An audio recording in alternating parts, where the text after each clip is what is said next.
जिसकी सुनने से सब पाप नाश हो जाएं। कार्तिक महात्म्य का लिखो छठा अध्याय। जय श्री कृष्णा। राधे राधे। आइए सुनते हैं कार्तिक मास महात्म्य का छठवां अध्याय। नारद जी बोले, जब 2 घड़ी रात बाकी रहे तब तुलसी की मृत्तिका, वस्त्र और कलश लेकर जलाशय पर जाएं। कार्तिक में जहाँ कहीं भी प्रत्येक जलाशय के जल में स्नान करना चाहिए। गर्म जल की अपेक्षा ठंडे जल में स्नान करने से 10 गुना पुण्य होता है। उससे 100 गुना पुण्य बाहरी कुएं के जल में स्नान करने से होता है। उससे अधिक पुण्य बावली में और उससे भी अधिक पुण्य पोखर में स्नान करने से होता है। उससे 10 गुना झरनों में और उससे भी अधिक पुण्य कार्तिक में नदी स्नान करने से होता है।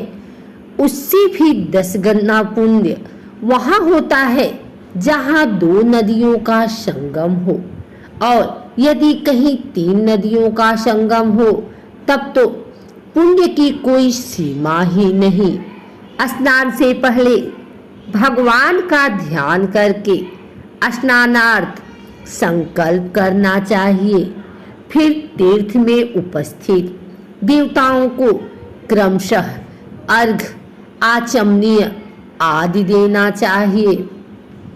अर्घ मंत्र इस प्रकार है, हे कमलनाथ, आपको नमस्कार है। हे जलाशयी भगवान, आपको प्रणाम है। हे ऋषिकेश, आपको नमस्कार है। मेरे दिए अर्घ को आप ग्रहण करें। बैकुंठ, प्रयाग तथा बद्रिकाश्रम में जहाँ कहीं भगवान विष्णु गए वहाँ उन्होंने 3 प्रकार से अपना पांव रखा था। वहाँ पर ऋषि वेद यज्ञों सहित सभी देवता मेरी रक्षा करते रहे। हे जनार्दन, हे दामोदर, हे देवेश, आपको प्रसन्न करने हेतु मैं कार्तिक मास में विधि विधान से ब्रह्म मुहूर्त में स्नान कर रहा हूँ। आपकी कृपा से मेरे सभी पापों का नाश हो। हे प्रभु, कार्तिक मास में व्रत तथा विधि पूर्वक स्नान करने वाला मैं अर्घ देता हूँ। आप राधिका सहित ग्रहण करें। हे कृष्ण, हे बलशाली, राक्षसों का संहार करने वाले भगवान, हे पापों का नाश करने वाले, कार्तिक मास में प्रतिदिन दिए हुए मेरे इस अर्घ द्वारा कार्तिक स्नान का व्रत करने वाला फल मुझे प्राप्त हो। तत्पश्चात विष्णु, शिव तथा सूर्य का ध्यान करके जल में प्रवेश कर नाभि के बराबर जल में खड़े होकर विधि पूर्वक स्नान करना चाहिए। गृहस्थी को तिल और आंवले का चूर्ण लगाकर तथा विधवा स्त्री व यति को तुलसी की जड़ की मिट्टी लगाकर स्नान करना चाहिए। सप्तमी, अमावस्या, नवमी, त्रयोदशी, द्वितीया, दशमी आदि तिथियों को आंवला तथा तिल से स्नान करना वर्जित है। स्नान करते हुए निम्न शब्दों का उच्चारण करना चाहिए। जिस भक्ति भाव से भगवान ने देवताओं के कार्य के लिए 3 प्रकार का रूप धारण किया था, वही पापों का नाश करने वाले भगवान विष्णु अपनी कृपा से मुझे पवित्र बनाए। जो अमनुष्य भगवान विष्णु की आज्ञा से कार्तिक व्रत करता है, उसके इंद्र आदि सभी देवता रक्षा करते हैं। इसलिए वह मुझको पवित्र करे। बीजों, रहस्यों तथा यज्ञों सहित वेदों के मंत्र कश्यप आदि ऋषि, इंद्र आदि देवता मुझे पवित्र करें। अदिति आदि सभी नारियां, यज्ञ, सिद्ध, शर और समस्त औषधियां वह तीनों लोकों की पहाड़ मुझे पवित्र करे। इस प्रकार कहकर स्नान करने के बाद मनुष्य को हाथ में पवित्री धारण करके देवता, ऋषि, मनुष्यों तथा पितरों का विधि पूर्वक तर्पण करना चाहिए। तर्पण करते समय तर्पण में जितने तिल रहते हैं उतने वर्ष पर्यंत व्रती के पितृगण स्वर्ग में वास करते हैं।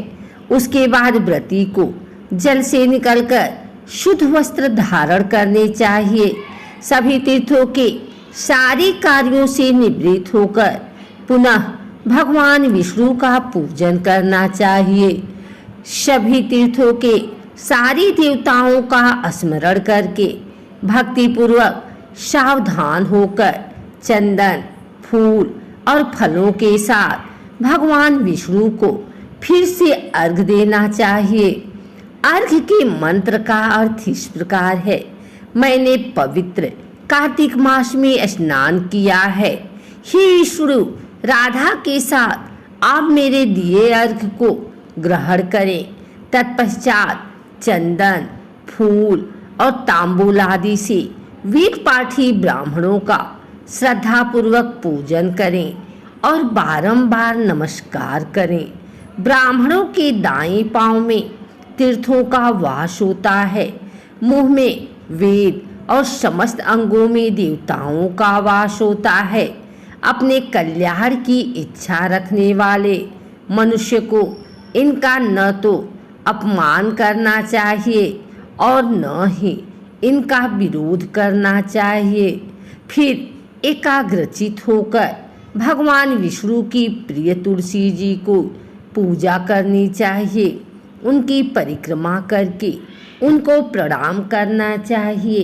हे देवी तुलसी, देवताओं ने ही प्राचीन काल से तुम्हारा निर्माण किया है और ऋषियों ने तुम्हारी पूजा की है।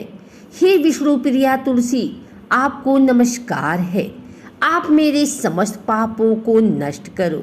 इस प्रकार जो मनुष्य भक्ति पूर्वक कार्तिक व्रत का अनुष्ठान करते हैं वे संसार के सुखों का भोग करते हुए अंत में मोक्ष को प्राप्त करते हैं।